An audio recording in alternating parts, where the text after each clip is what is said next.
अस्सलाम वालेकुम दोस्तों, कैसे हो? उम्मीद है कि सब खैरियत से होंगे।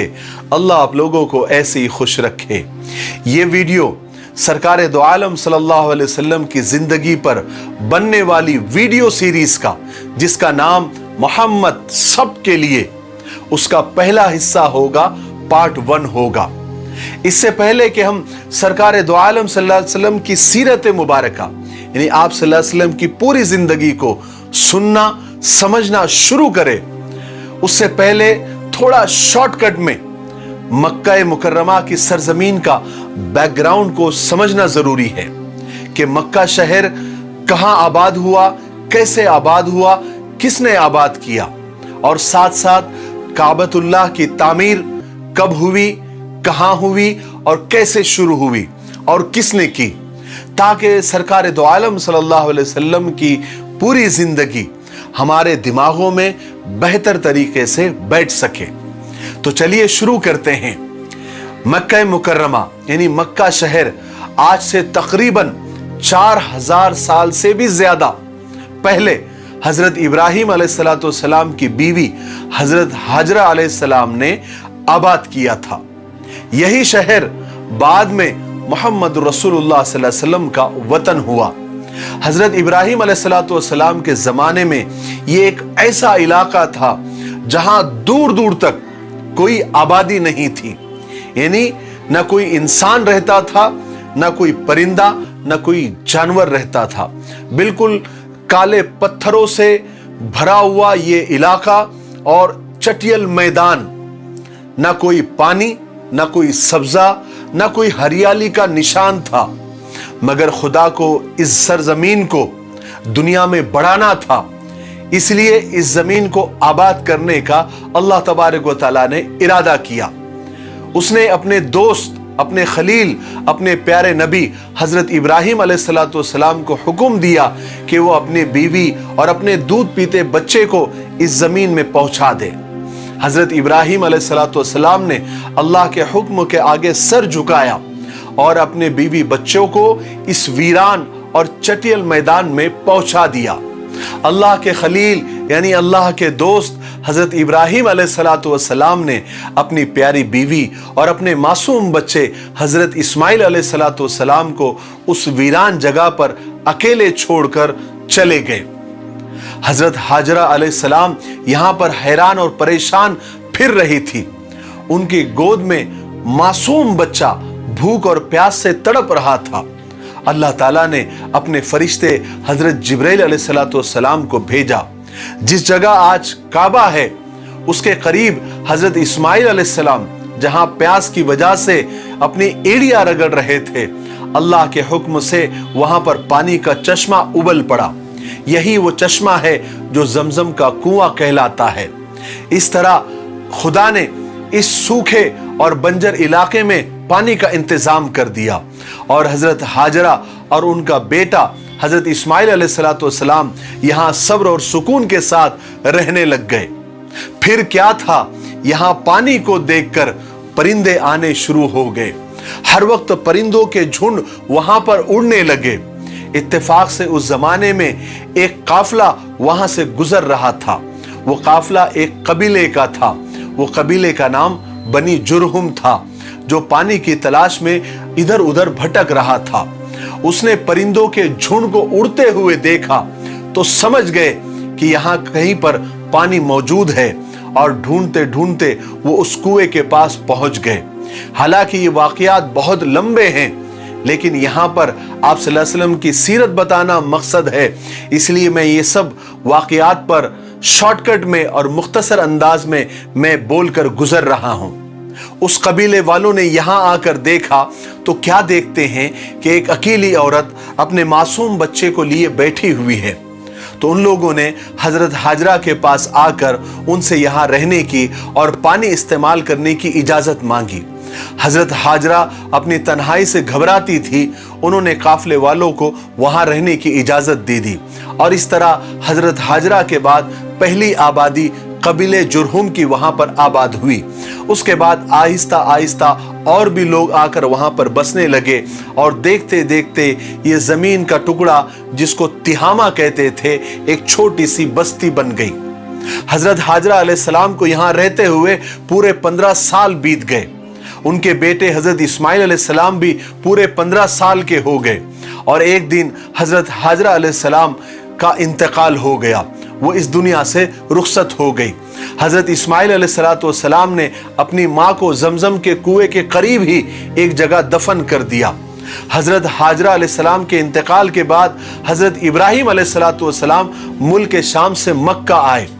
अल्लाह तबारक व तआला ने उनको हुक्म दिया कि इस बस्ती में जिसको तिहामा कहते थे वहां पर काबे को तैयार करें जो खुदा का घर कहलाएगा। हजरत इब्राहिम अलैहिस्सलाम ने जब अपने बेटे से जब वो मुलाकात हुई, मिले, तो उनको ये बात बताई कि मुझे अल्लाह ने ये हुक्म दिया है कि मैं यहाँ पर एक घर बनाऊं जहां लोग खुदा की इबादत करें और तुम इस काम में मेरा हाथ बटाना। उसके बाद इब्राहिम अलैहिस्सलाम ने वो जगह बताई जहां पर आज काबा मौजूद है। हजरत इस्माइल अलैहिस्सलाम ने फौरन अपने बाप का हुक्म माना और तामीर के लिए पत्थर वगैरह इकट्ठा करना शुरू कर दिए और हजरत इब्राहिम अलैहिस्सलाम ने दीवारें बनाना शुरू कर दी और कुछ ही दिनों में काबा तैयार हो गया जहां पर लोग खुदा की इबादत करने भी लग गए। हजरत इब्राहिम अलैहिस्सलाम खुदा के बरगुज़ीदा रसूल थे। तमाम उम्र लोगों को खुदा की इबादत और सीधे रास्ते पर चलने की बात करते रहे और तबलीग करते रहे, लोगों को समझाते रहे। काबे की तामीर के बाद हजरत इब्राहिम अलैहिस्सलाम का भी इंतकाल हो गया और अल्लाह तबारक व तआला ने उनके बाद इस्माइल अलैहिस्सलाम को नबी बनाया। हजरत इस्माइल ने भी लोगों को खुदा के एक होने का पैगाम दिया और सही सही और सच्ची बात लोगों तक पहुंचाई। इस तरह मक्का में हजरत इस्माइल अलैहिस्सलाम का सच्चा मजहब फैलने लगा और अल्लाह तबारक व तआला ने लोगों के दिलों में अपने पाक घर की इज्जत और मोहब्बत डाल दी, यानी काबा की मोहब्बत डाल दी और बहुत जल्दी दूर दूर तक इसकी शोहरत हो गई, एडवर्टाइज हो गई। आखिरकार 100 साल तक लोगों को सीधा रास्ता बताने वाले हजरत इस्माइल अलैहिस्सलाम का भी इंतकाल हो गया। आपकी शादी चूंकि मक्का में ही हुई थी तो आपकी औलादी भी यहीं पर रहती थी। यहाँ तक कि आपकी औलादें इतनी बढ़ गई बाद में कि वो दूसरे शहरों में भी जाकर बसने लगी। मक्के वालों में बैतुल्लाह शरीफ के इंतजामात की बहुत अहमियत थी और बैतुल्लाह के इंतजामात करने वाले यानी ट्रस्टियान जो काबा थे वो हजरत इस्माइल अलैहिस्सलाम के ही खानदान के लोग थे। चूंकि वही लोग ट्रस्टी थे इसलिए काबे की चाबियां भी उन्हीं के पास होती थी। हजरत इस्माइल अलैहिस्सलाम की औलाद में अक्सर लोग खुदा को एक मानते थे और उसी आसमानी दीन पर वो चलते थे जो हजरत इस्माइल अलैहिस्सलाम लेकर आए थे। लेकिन फिर जैसे जैसे वक्त गुजरने लगा दीन में नई नई बातें बढ़ने लगी।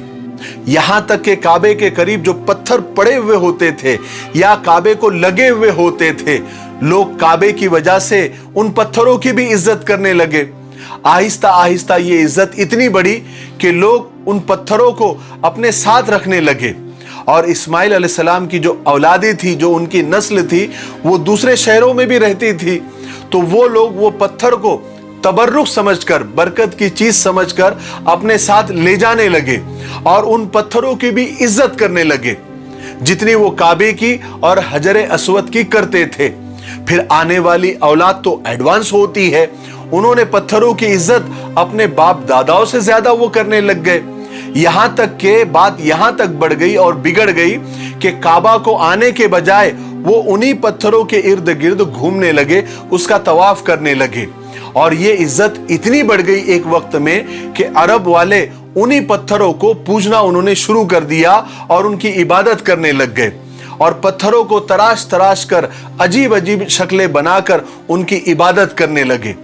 और इस तरह अरब में बुत परस्ती की यानी बुतों को पूजना उसकी शुरुआत हो गई और लोग हजरत इब्राहिम अलैहिस्सलाम और हजरत इस्माइल अलैहिस्सलाम का दीन तकरीबन भूल ही गए। मगर मक्का में अभी तक कोई बुत नहीं आया था।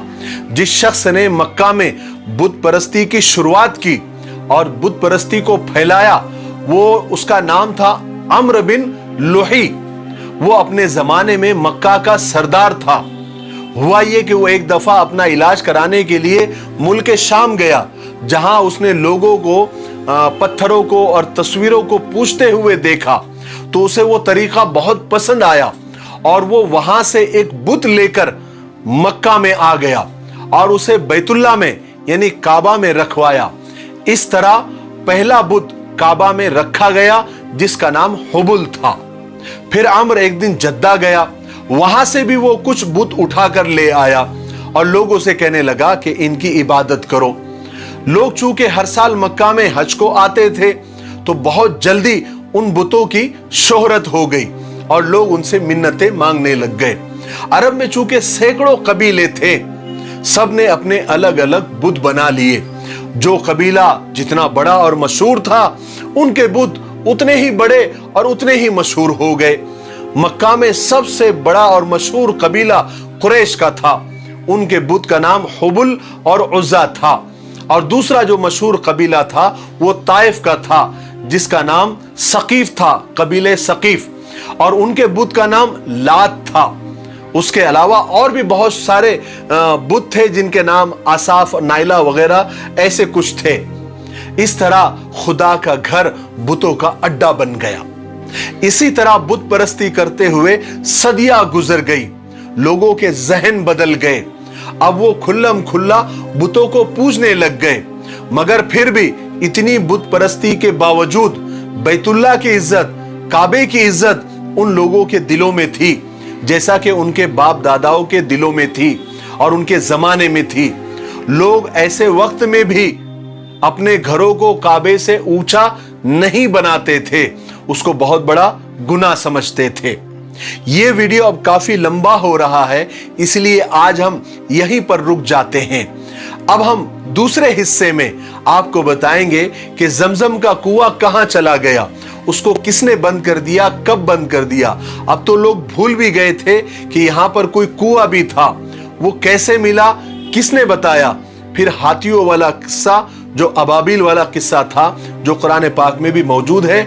उसके बाद सरकार दो आलम सल्लल्लाहु अलैहि वसल्लम के पैदा होने से पहले अल्लाह तबारक व तआला ने कैसी निशानियां दुनिया को बताई थी, ये हम दूसरे हिस्से में आपको बताएंगे। तो हमने अल्हम्दुलिल्लाह हिम्मत करके ये सीरीज मोहम्मद सब के लिए शुरू कर दी है। हमने अपने वादे को पूरा करना शुरू कर दिया है। आप भी अपने वादे को पूरा करें और इस वीडियो को कम से कम 5 लोगों को आप जरूर शेयर करें। अगर आप ज्यादा शेयर करते हैं और ज्यादा लोगों तक बात पहुंचती है तो ये बात आपके लिए बाइसे सवाब होगी और सदक़े जारिया होगा। तब तक के लिए मेरे लिए और पूरी उम्मत के लिए खैर और भलाई की दुआ करते रहें। अस्सलामु अलैकुम व रहमतुल्लाहि व बरकातुहू।